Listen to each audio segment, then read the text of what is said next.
Amis téléspectateurs, chers internautes, nous vous saluons, nous vous savons aussi nombreux pour pouvoir suivre cette émission, votre émission, notre émission, l'émission que vous aimez beaucoup, l'émission Parole de vérité. Vraiment, merci beaucoup du fait que vous êtes encore là-bas. Nous vous savons encore si nombreux pour pouvoir suivre cette émission, l'émission que vous aimez, l'émission que vous appréciez, et laquelle émission consiste dans les condensés de ce qu'a été le culte de ce dimanche avec l'homme de Dieu, le révérend Claude Kabundu Alessa, que nous saluons. Nous vous disons merci du fait que vous êtes encore si nombreux pour pouvoir suivre cette émission que vous aimez tant. Moi, c'est votre serviteur.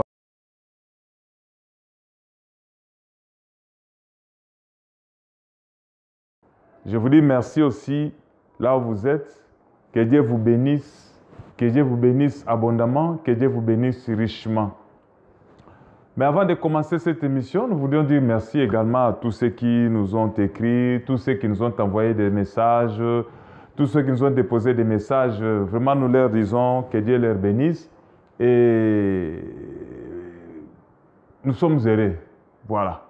Nous sommes heureux du fait que cette émission continue à avoir encore beaucoup plus d'internautes, voulais-je dire, beaucoup de téléspectateurs aussi, et qui nous appellent pour nous encourager, qui nous appellent pour nous dire aussi nous proposer certaines suggestions dans le cas de cette émission. Vraiment, nous sommes très contents, nous sommes très heureux de voir qu'il y a des gens qui nous suivent, des gens qui aiment cette émission, des gens vraiment qui sont aussi guéris, des gens qui sont délivrés, des gens qui... C'est une bonne chose. Vraiment qu'il plaise à notre Seigneur Jésus-Christ d'accompagner encore une fois cette émission. Alors voilà, cela étant, nous sommes là ensemble avec vous pour pouvoir parler de ce qu'a été les 3 jours. Les 3 jours de prière qui étaient organisés ici au centre de réveil avec son Excellence, le ministre de la Défense du gouvernement de Jésus-Christ. Nous avons cité l'évangéliste Claude Kabundu Alessa. Il avait organisé 3 journées de prière et de jeûne qui avaient comme thème la réalité selon les hommes n'est pas la vérité selon Dieu. Ou la réalité des hommes n'est pas la vérité de Dieu. Mais avant que nous puissions entrer dans le vif de ce sujet, je voudrais que nous ayons le temps de suivre un petit extrait de ce qu'a été la journée de dimanche, comment lui-même il a pu définir ces 3 jours de prière, comment lui-même il a pu expliquer pourquoi il avait organisé ces 3 jours de prière, et suivons d'abord et ensuite nous allons commenter par après. Le docteur des docteurs est à côté de toi. Vérité. Il apporte la vérité. C'est normal, les réalité. Mais docteur, il y a pas docteur. Vérité, C'est que le médecin a déclaré. Et ce que toi tu vois, c'est ça la réalité. Mais le docteur des docteurs va apporter la vérité pour ta vie. Lorsque nous avons prié ici pendant 3 jours, la réalité de Dieu, la réalité des hommes, nous avons montré la réalité des hommes n'est pas la vérité de Dieu. Il n'est pas la vérité de Dieu. Réalité selon l'échographie. Les docteurs ont présenté la réalité selon les résultats de l'échographie. Ils ont constaté le cancer. Ils ont vu une tumeur. Et puis mon cou s'est détaché. Et puis l'os ici s'était détaché. En tout cas, ils ont eu peur. Comment allons-nous? Que ferons-nous? Alléluia. Amen. Il peut aller en Inde. Qu'est-ce que nous pouvons faire? Amen. Amen. Lorsque la pensée est arrivée au bout, la vérité apparaît maintenant. Il s'appelle vérité. La vérité. Je suis la vérité. Lui-même dit Nazali bo solo. Je suis la vie. Nazali bomo. Je suis le chemin. Nazali penzela. Il apporte un travail dans la vérité. Je suis le sauveur. Yazali mobik ici. Je suis le repos. Nazali kimia.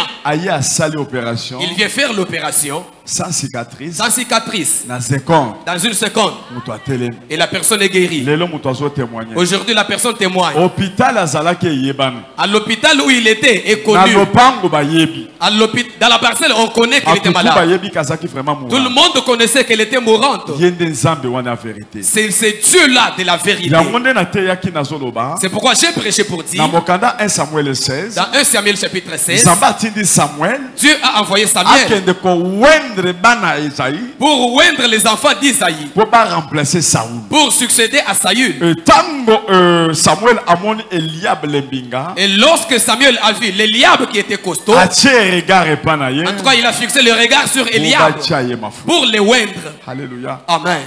Dieu lui a dit que ce n'est pas lui. Je t'enverrai quelqu'un d'autre que tu vas oindre. Et lorsqu'on a fait passer en revue tout le monde, le papa d'Isaïe était découragé. Samuel découragé. Samuel a dit, mais c'est tout ce que tu as comme enfant. Papa a dit, mais tous mes enfants sont finis.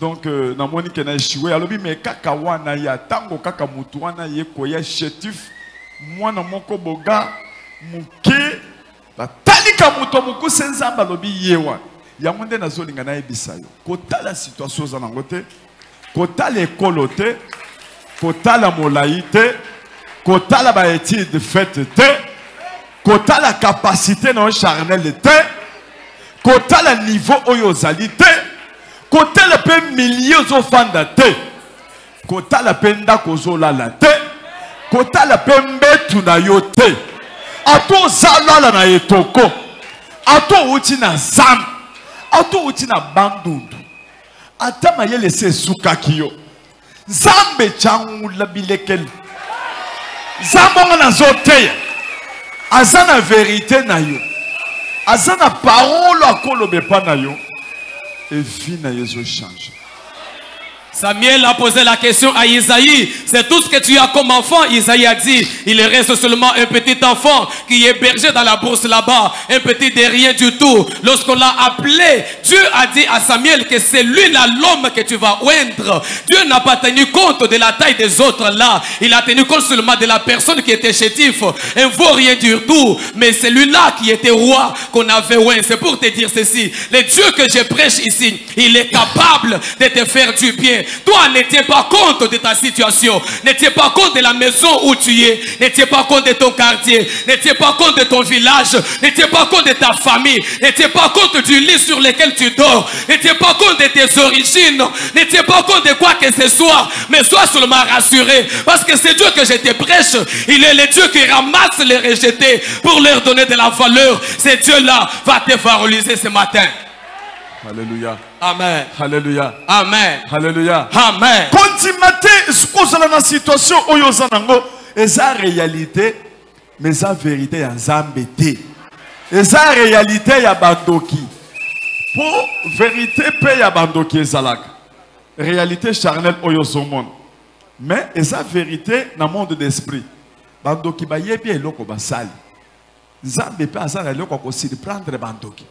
Bandoki baza na vérité ba yebi ke ba docteur wana bazo mona te totie moi so na eloko a. Ba yebi déjà que esuki akokufa. Ba tie na se amai. Mais nzambe azo na vérité pour na kobimisa eloko wana ko tia confusion na tindoki. Et puis tibimwe eleli muchanda basutuka kaka bona mai mutu abimi. Tibimwe muchanda!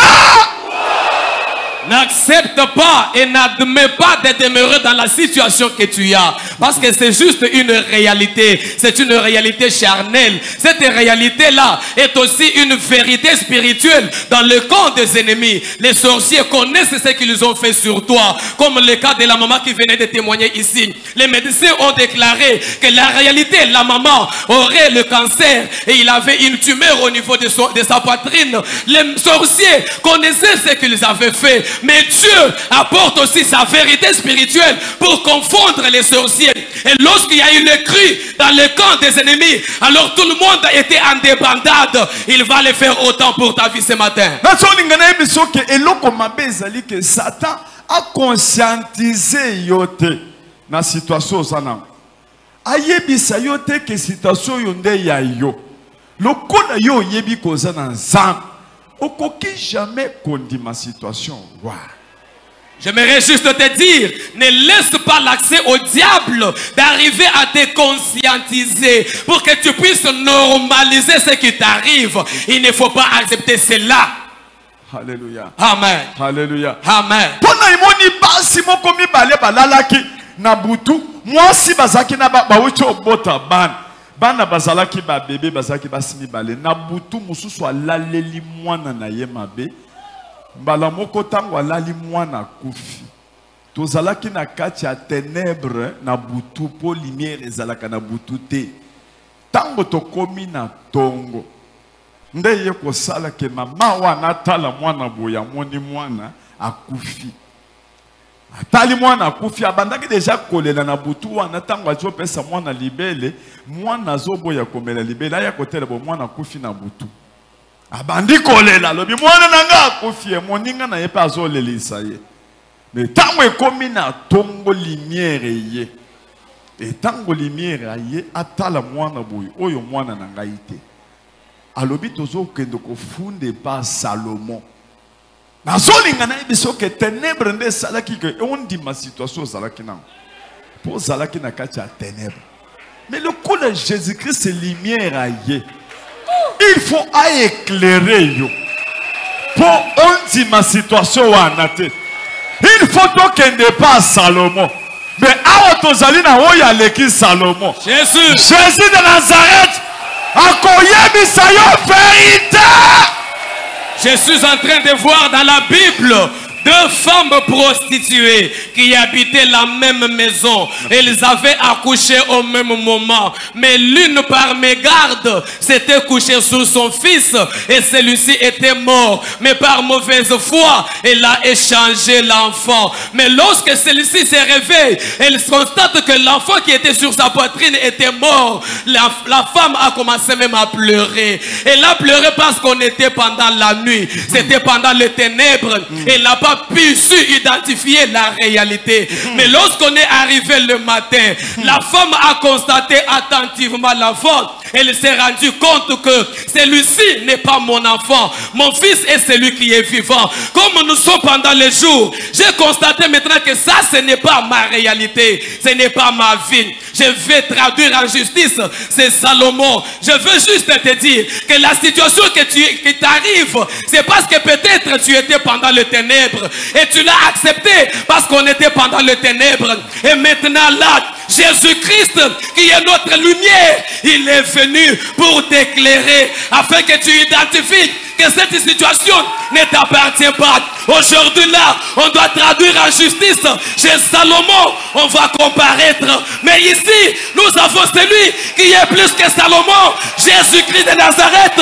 Il va te remettre dans tes droits. Merci beaucoup. Nous venons là de suivre un extrait de ce qu'a été la synthèse ou je dirais la conclusion de ces 3 journées de prière et jeûne qui étaient organisées chez nous ici, comme vous le savez, au centre de réveil spirituel. Et là, nous avons suivi l'homme de Dieu. Mais dans ce qu'il a dit encore le dimanche, il y a quelque chose qui m'a le plus frappé, qui m'a le plus touché. C'est le fait qu'il a donné l'exemple dans 1 Samuel, 1 Samuel chapitre 16, il parlait du prophète Samuel qui était envoyé par Dieu dans la famille d'Isaïe, qui est le père de David. Alors ce dernier, étant parti, il devait oindre celui que l'Éternel avait besoin. Il devait le oindre pour pouvoir servir Dieu et être au service de Dieu. Mais curieusement, l'homme de Dieu est arrivé sur le terrain. Il voit les différents enfants d'Isaïe. La Bible dit qu'il vit le premier, qui s'appelait Eliab. Il s'est dit en lui, voilà celui-ci, comme il est géant, comme il est costaud, et c'est lui sûrement que l'Éternel m'a envoyé pour oindre. Mais l'Éternel lui a dit, non, ce n'est pas celui-là. Le deuxième est passé. Dieu n'a pas dit, il n'est pas parmi ces gens-là. Alors dans la Bible, Dieu dit au prophète Samuel, les hommes, moi l'Éternel, je ne regarde pas comme les hommes regardent. Les hommes sont frappés par l'apparence. Les hommes sont frappés par l'apparence. Mais moi, l'Éternel, je ne regarde pas ce que les hommes regardent, c'est-à-dire l'apparence. Moi, l'Éternel, je regarde le cœur. Voilà le message que Dieu a dit au prophète Samuel. Et c'est ce que l'homme de Dieu aussi, le révérend Claude Kabundu-Alessa, a appelé l'apparence à laquelle les hommes regardent. Il a qualifié cela de la vérité ou de la réalité physique, de la réalité selon les hommes. C'est-à-dire, nous les hommes, généralement, nous regardons à l'apparence. Nous regardons à ce qui frappe, comme le prophète l'a fait. Le prophète Samuel, c'est un serviteur de Dieu. Mais voilà qu'il est allé, lui, il a été attiré par l'apparence. C'est ce que l'homme de Dieu appelait la réalité selon les hommes. Mais Dieu lui a dit, moi je ne regarde pas ce que les hommes regardent. Moi je regarde plutôt à ce qui est non apparent, c'est-à-dire le cœur. Et à la fin de tout, il n'a choisi personne. Il a demandé au papa de David, il a dit, est-ce que c'est ça tous tes enfants? Il a dit oui, il reste un autre. Celui-là, lui, il est en brousse. Il est encore jeune. Mais le serviteur de Dieu lui a dit qu'il vienne. Je ne veux pas rentrer si il ne venait pas. Et par après, David est venu et Dieu lui a dit, voilà celui que j'ai choisi. Et quand tu regardes celui que Dieu avait choisi, tu le compares avec ce qui était passé, ceux qui étaient passés avant David, il y a une différence. David apparemment, ne méritait pas. Ce sont les autres qui méritaient, puisqu'ils avaient une belle apparence. Et une apparence qui attire, une apparence trompeuse, si je dirais ainsi. C'est ce que l'homme de Dieu il a dit, la réalité selon les hommes. C'est toujours différente avec la réalité, avec la vérité de Dieu. Et il a encore dit quelque chose qui m'a le plus aussi touché, qui m'a beaucoup plus ébranlé. C'est le fait aussi que pendant que l'homme est dans la souffrance, pendant que l'homme est en train de connaître des moments difficiles, pendant que l'homme est en train de traverser des temps de secousses, des temps des épreuves, des temps de souffrance causés par l'ennemi, lui-même l'ennemi peut venir et dire non, il fait ce que l'homme de Dieu appelait l'achat de la conscience. L'achat de la conscience, il a dit, c'est le fait que le diable vient entrer dans la pensée de quelqu'un pour lui dire Dieu n'existe pas. Dieu n'existe pas. Si Dieu existait, pourquoi cette souffrance a-t-elle duré? Si Dieu existait, eh bien, tu pouvais peut-être te retrouver dans une autre situation que ça. Mais voilà que ta situation s'empire davantage. Par contre, Dieu n'existe pas. Par conséquent, abandonne ce Dieu. C'est ça, souvent les manœuvres du diable. Pour pouvoir faire ce que l'homme de Dieu appelait l'achat de la conscience. Détourner quelqu'un de l'amour de Dieu. Détourner quelqu'un de son attachement à la parole de Dieu. Détourner quelqu'un dans sa vie chrétienne pour pouvoir aller féticher, pour pouvoir aller entrer dans des loges, soit disant que Dieu n'exauce pas la prière. Et il a dit, gloire soit rendue à Dieu à cause de l'évangile. La lumière de l'évangile, quand cette lumière vient dans la vie de quelqu'un, cette lumière de l'évangile éclaire celui qui se trouvait dans les épreuves. Cette lumière de l'évangile vient éclairer celui qui était dans la souffrance. Cette lumière de l'évangile vient éclairer celui qui était dans les ténèbres. Il voit son état. Il dit, mais comment je suis comme ça? Mais le diable, lui, quand il vient avec les ténèbres. Il vient avec la souffrance. Il vient avec beaucoup de problèmes, beaucoup de peines, beaucoup de difficultés, beaucoup de situations compliquées et difficiles pour pouvoir acheter la conscience de quelqu'un, lui dire que Dieu n'exauce pas, Dieu n'existe pas, Dieu ne t'écoute pas, Dieu ne t'aime pas. C'est à cause de tel péché que tu avais fait. C'est pour cela que Dieu ne t'écoute pas. Et il amène l'esprit de culpabilité permanente en vous. Oh non, c'est peut-être puisque j'avais fait ceci que Dieu ne m'exauce pas. Et pourtant, peut-être tu avais déjà confessé. Tu avais déjà confessé cela. Mais le diable amène l'esprit de culpabilité permanente en vous pour acheter votre conscience, pour vous écarter, vous écarter sur le chemin, sur les rails. C'est ça la mission du diable. C'est ça sa stratégie. Mais l'homme de Dieu, il a dit que Dieu soit loué aussi pour ce qu'il nous a révélé, que la lumière de l'évangile, quand la lumière de l'évangile vient, la lumière de l'évangile vient éclairer. Il éclaire. La lumière de l'évangile éclaire. Il éclaire celui qui est dans les épreuves. Il éclaire celui qui est dans les difficultés. Il éclaire celui qui est dans des problèmes pour lui dire non, Dieu existe. Dieu t'aime. Dieu te connaît. Dieu ne t'a pas abandonné. C'est la lumière de l'évangile. La parole, ce que lui-même il a appelé la parole vivante. La parole vivante, c'est-à-dire la parole qui donne la vie, la parole qui donne la force, la parole qui change la situation. Il a donné l'exemple de ces deux femmes. Vous connaissez bien l'histoire dans la Bible. Ces deux femmes qui étaient parties chez le roi Salomon pour que les rois tranchent leurs problèmes. La première femme était dormie sur son enfant, bien qu'ils étaient tous ensemble, ils ont accouché ensemble, et ils habitaient, c'est pas dans une même chambre. Et finalement, une est allée coucher sur son bébé qui est mort, et nuitamment, elle a pris son bébé qui était mort, elle est allée déposer auprès de celle qui avait son bébé qui était vivant, et il a pris le bébé vivant pour le placer sur son lit. Alors cette femme, comme il y avait du ténèbres, voilà, c'est ce que l'homme de Dieu a dit. Comme il y avait du ténèbres, c'était difficile que cette femme sache que cet enfant qui est à côté de moi, premièrement, ce n'est pas mon enfant. Deuxièmement, que cet enfant est déjà mort. Il y avait des ténèbres. Mais grâce à la lumière, la Bible dit, quand il fit jour, le matin, il y a eu la lumière du jour. Et quand la lumière est venue, la Bible dit, la femme regarda attentivement. La femme regarda attentivement son enfant. La femme regarda attentivement son bébé. Et vit que l'enfant n'était pas son enfant. Le bébé n'était pas son bébé qu'on avait échangé. C'est grâce à quoi? Grâce à la lumière du jour. Et il a comparé cette lumière du jour à la lumière de l'évangile.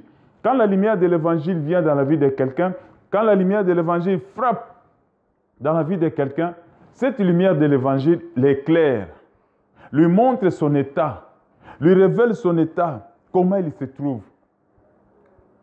Et après avoir révélé, cette lumière de l'évangile aussi amène ce qu'on appelle, ce que la Bible appelle le fait de retourner en soi. Maintenant, on retourne en soi. C'est comme l'enfant aussi, l'enfant prodigue. Souvenez-vous de ces garçons qui avaient dit à son père, donnez-moi ma richesse, je vais aller faire ce que je veux avec ma richesse. Il est allé avec ça, il a bousillé l'argent avec les amis, les femmes, la boisson, l'ambiance, les bars, et tout c'était fini. Et il est devenu serviteur dans une cochonnerie où il devait nourrir les cochons. Mais la Bible dit que il eut faim. Il voulait manger même les carouges, c'est-à-dire les histoires que mangeaient les cochons. Mais personne ne pouvait lui donner l'occasion de manger. Et il s'est dit en lui, mais les gens qui travaillent chez mon père, ils vivent mieux que moi. Les travailleurs de chez mon père, ils sont en bonne santé. Ils mangent de bonnes choses. Comment moi je vais rester ici? La Bible dit, étant rentré en lui. Voilà. Voilà. Étant rentré en lui, il s'est dit en lui, je me lèverai, je retournerai, j'irai vers mon Père. Je lui dirai, Père, j'ai mal agi devant toi, devant les cieux. Voyez-vous? Il a dit, c'est quand la lumière de l'évangile vient dans la vie de quelqu'un, non pas seulement la lumière de l'évangile est claire, afin qu'il puisse voir son état, l'évangile aussi, cette lumière de l'évangile, amène aussi dans l'homme ce qu'on peut appeler la prise de conscience. C'est-à-dire, il y a une prise de conscience, il y a une remise en question. On s'est dit, mais pourquoi je mène cette vie? Pourquoi je suis comme ça? Pourquoi je suis dans cet état? Non, je vais retourner. Voilà. Vraiment que Dieu bénisse son serviteur, le révérend Claude Kabundu Alessa, dans tout ce qu'il est en train de nous parler et tout ce que le Saint-Esprit est en train de nous inspirer. Mais avant d'aller encore plus loin, suivons encore un extrait de ce qu'a été aussi sa prédication. Et puis, petit à petit, nous sommes en train de partir. Nous évoluons dans le cadre de cette émission. Là, je rappelle que nous sommes en train de suivre l'émission Parole de vérité, l'émission Parole de vérité. est une émission qui passe sur la chaîne Show TV, qui est suivie presque partout ici à Kinshasa, qui est suivie au Congo-Brazzaville. Là, nous cessons de saluer tous ceux qui nous suivent du côté de Brazzaville. Vraiment, nous vous saluons. Vous tous qui nous suivez là-bas. Mbote, Bele. Binonyo, Sobana Walesa. Binonyo, Sobatwalinga Walesa. Vous tous qui aimez Walesa du côté du Congo-Brazzaville, que Dieu vous bénisse. Tous ceux qui nous suivent du côté de Kikwiti, Matadi, Bakongo, même une grande partie de l'Angola. Vraiment, nous vous saluons. Nous vous disons que Dieu vous bénisse. C'est l'émission Parole de Vérité, votre émission. Également, nous saluons tous ceux qui nous suivent sur Internet, dans vos bureaux, dans vos salons, dans vos maisons, dans vos chambres. Vous nous suivez. Vraiment, là où vous êtes en train de suivre, laisse que la bénédiction de Dieu vous accompagne. Laisse que la bénédiction de Dieu soit sur vous. Vous tous qui aimez Papa Walesa, vous tous qui suivez ces différentes prédications, que la grâce de Dieu qui est sur lui abonde aussi sur vous. Mais avant cela, suivons encore un extrait de ce qu'a été la prédication de l'homme de Dieu ce dimanche. Suivons. Et ensuite, on va retourner ensemble. Tant verset. On peut lire un verset. Luc chapitre 1er, verset 67. Zacharie, son père, fut rempli du Saint-Esprit. Le père de Jean-Baptiste. Zacharie, son père, fut rempli du Saint-Esprit. Et il prophétisa en ces mots. Béni soit le Seigneur, le Dieu d'Israël, et ce qu'il a visité et racheté son peuple, et nous a suscité un puissant sauveur dans la maison de David, son serviteur, comme il l'avait annoncé par la bouche de ses saints prophètes.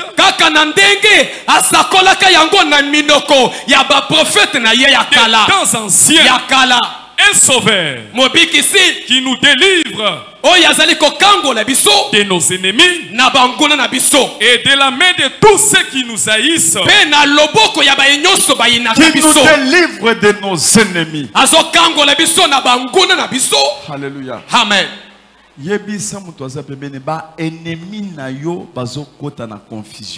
Tes ennemis à toi seront confondus maintenant. Ennemi bakomona makambo yo nzambe asa bandi kosalela yo bakoloba nani yango ake ko supporter mutoy, nani akomi partenaire ya mutoy, nani azala sima ya mutoy, okolakisa bango kombo ya le grand partenaire, le grand baroba Jésus-Christ de Nazareth. Tes ennemis verront ce que Dieu est en train de faire déjà pour toi. Ils vont s'étonner pour dire, mais qui a secouru cet homme? Qui est derrière lui? Qui est son partenaire comme ça? Et toi, tu vas te frapper la poitrine pour le présenter, le grand Baroba, qui est ton grand partenaire, Jésus-Christ. Jésus-Christ. Jésus-Christ. Jésus-Christ. Jésus-Christ. Jésus-Christ. Je l'aime. Na lingiye. Je l'aime infiniment. Na lingiye makas. Jésus-Christ. Jésus-Christ. Je t'aime, Jésus. Na lingiye Jésus. Jésus-Christ. Jésus. Toi, tu es mon roi. Yo zali nkolo nanga. Tu es mon sauveur. Yo zali mobikisi nanga. Jésus-Christ. Jésus-Christ. Sans toi, je ne peux rien faire. Je ne peux pas prêcher. Je ne peux pas faire des miracles. C'est toi qui es en train de faire des miracles. Que moi je disparaisse. Que toi tu apparaisses. Je voudrais que tu sois présent ici. Parce que tu es à moi. Alléluia. Jésus-Christ. Jésus-Christ. Jésus-Christ. Jésus. Jésus-Christ. Jésus. Jésus-Christ. Jésus.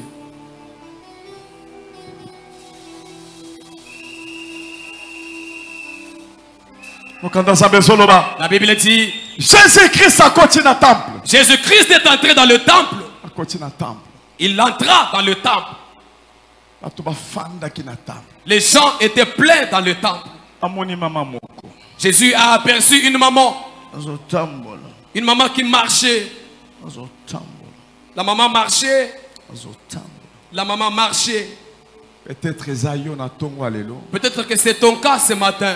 Tu es en train de marcher courbé. Vie na yeza courbé. Ta vie est courbée. Ils ont avancé.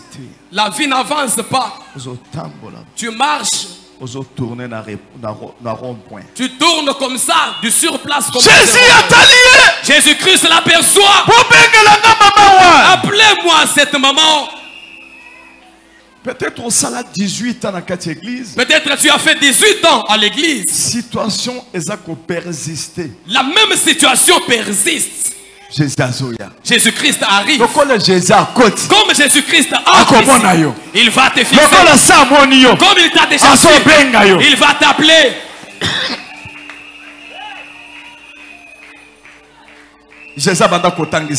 Jésus-Christ a enseigné. Il a fixé la maman. Il dit, mais cette maman-là, possédée d'un esprit impur. Elle est possédée d'un esprit impur. Cette maman-là, aujourd'hui, en tout cas, je vais chasser cet esprit. La maman est venue, courbée des dos. Elle marchait comme ça, courbée des dos. Jésus-Christ a déclaré. Jésus-Christ a déclaré une parole. Élève la main. Nous avons besoin de la parole. Nous cherchons la parole. Est-ce que tu peux bouger celui qui est à tes côtés? Demande-lui s'il s'endort. Est-ce que tu dors? Ou allez se faire sortir la parole maintenant. Jésus-Christ est dans Wallace, il fait sortir la parole. La parole te sera destinée. Oui, merci beaucoup la technique. Nous venons là de suivre un deuxième extrait de ce qu'a été la prédication de l'homme de Dieu. Nous avons dit le révérend Claude Kabundu Alessa. Que Dieu le bénisse partout là où il est en train de nous suivre. Que Dieu le bénisse vraiment du fait que il est une bénédiction pour beaucoup de gens, y compris pour nous. C'est une bénédiction pour nous. Vraiment qu'il plaise à notre Seigneur de le bénir. Alors cela étant, nous avons également épinglé au cours de sa prédication quelque chose aussi alléchant du fait qu'il a utilisé les livres de Luc. Luc chapitre 1er, verset 67 jusqu'à 70 ou 71. Mais il a dit quelque chose qui nous a intéressés, c'est autour de la naissance de Jésus-Christ, prophétisé par Zacharie le prophète. Dans 67, il a dit, « Alors Zacharie, son père, fut rempli du Saint-Esprit, et il prophétisa en ces mots. Béni soit le Seigneur, le Dieu d'Israël, de ceux qu'il a visités et délivré son peuple. » Ah bon, que Dieu soit loué. 69, de ceux qu'il nous a suscité un puissant sauveur dans la maison de David, son serviteur. Selon ce qu'il avait dit par la bouche de ses saints prophètes de tout temps. Un sauveur qui nous délivre de nos ennemis. Voilà. Un sauveur qui nous délivre de nos ennemis et de la main de tous ceux qui nous haïssent. L'homme de Dieu s'est beaucoup apaisanti autour de ça.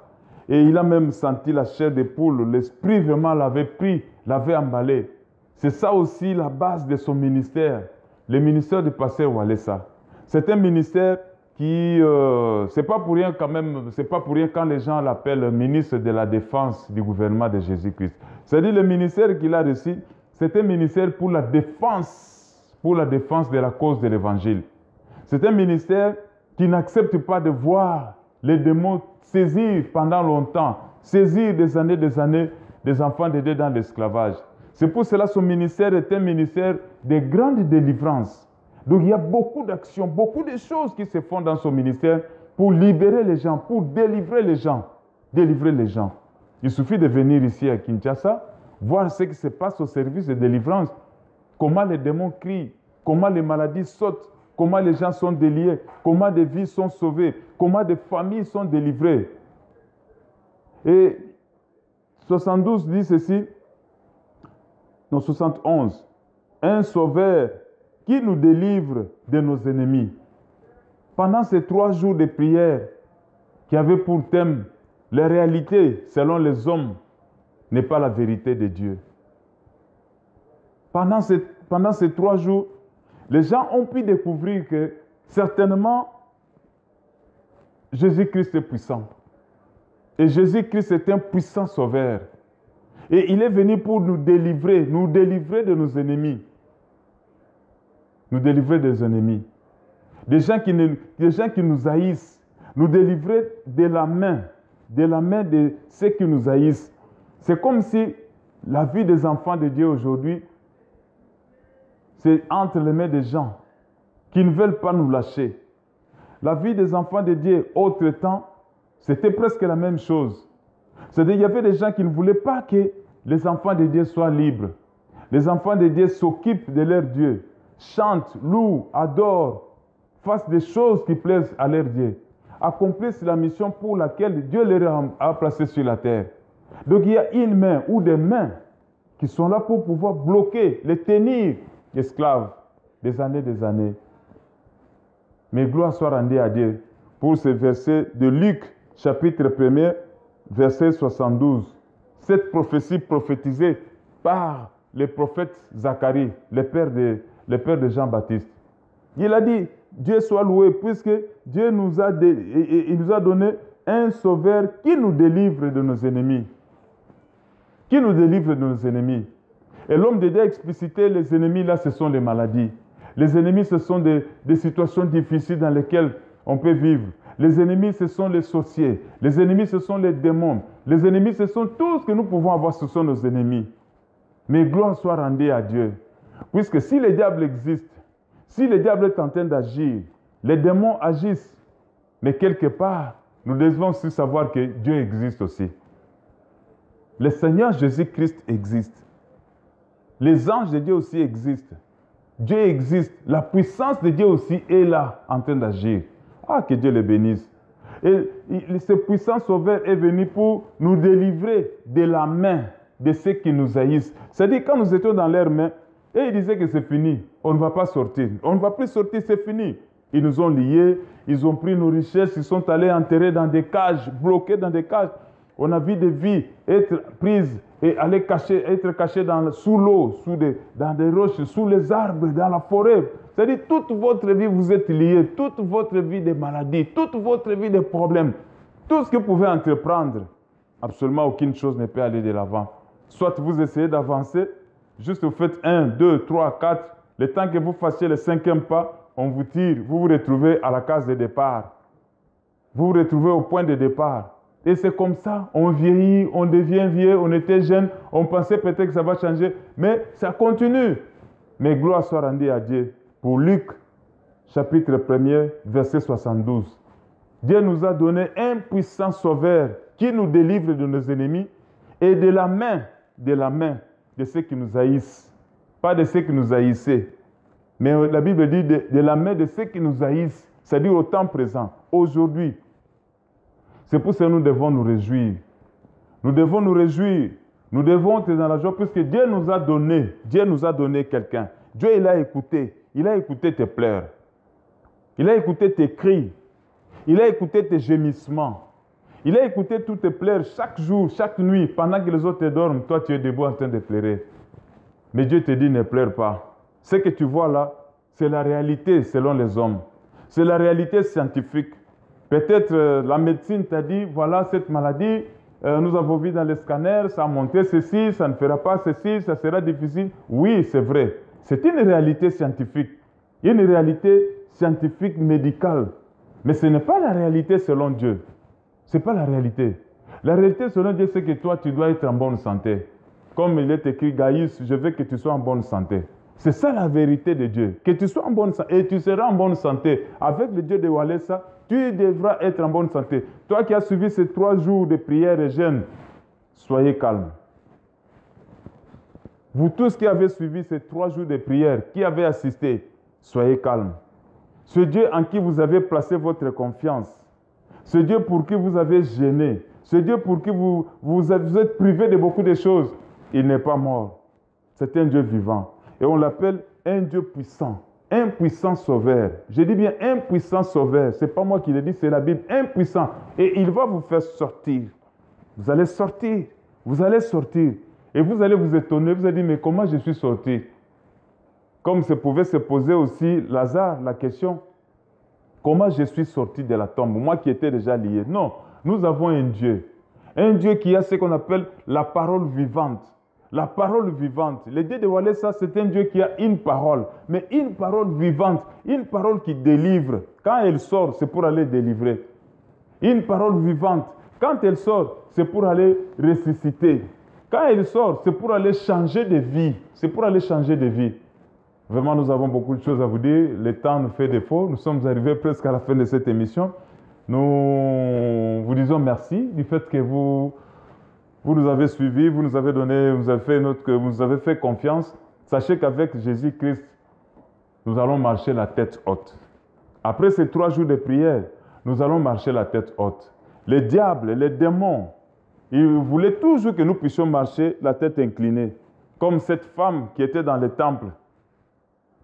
Il avait le dos qui était courbé et ça l'obligeait à marcher la tête inclinée. Mais quand le Seigneur Jésus-Christ l'a vu, le puissant sauveur qui était envoyé par Dieu, quand il est venu, il a vu, non, cette femme ne peut pas te... Allez, femme, redresse-toi. La femme a commencé à marcher debout, tête haute. Après ces 3 jours, nous allons marcher tête haute. Toi aussi, tu vas marcher tête haute. Tu vas marcher devant tes ennemis, là, tu vas marcher tête haute. Ils vont te demander, mais c'est quoi ça? C'est lui ou... Tu leur diras que non, c'est moi. Rassurez-vous, c'est moi. C'est moi que vous avez obligé de marcher la tête haute. Je marche de marcher la tête inclinée. À présent, avec Jésus-Christ, le Dieu de Walesa, il m'a délivré. Il m'a sauvé. Il m'a fait sortir de vos pièges. Il m'a fait sortir de votre main, de l'esclavage. Je marche tête haute. Vraiment, que Dieu vous bénisse. Qu'on se retrouve prochainement. Je sais qu'il y a beaucoup de choses à dire. Je pense qu'on aura le temps de dire. Et je dis merci à vous tous. Merci à mon complice de chaque temps. On l'appelle Dev